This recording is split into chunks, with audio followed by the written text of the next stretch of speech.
একজন মানুষ গ্রামে থাকতো। সে খুব গরিব ছিল। কোনো জমি বা বড় ব্যবসা ছিল না। প্রতিদিন সকালে রোদে পানি ভিজে কাজ করতে যেত। কোনো ফসলের জন্য মাঠে, কখনো অন্যের বাড়িতে কাজ করে। রহিমের স্ত্রী মিনা ছোট একটি ঘরে ধান ভাজ করত।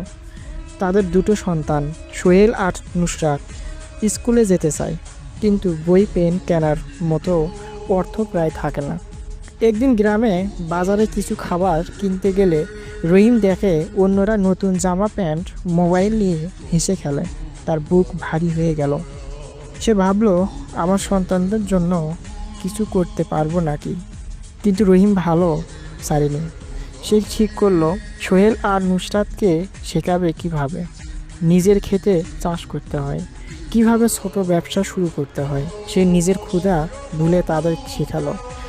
দিন দিন ধীরে ধীরে তারা নিজেরা ছোট ভুট্টা বা সবজি বেচে ছোট ব্যবসা শুরু করলো।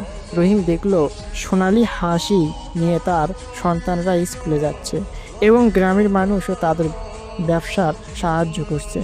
এভাবে রহিম বুঝলো, গরিব হলেও মানবিকতা শেখার ইচ্ছা ও চেষ্টা থাকলে জীবন কিছুটা হলেও সুন্দর হতে পারে।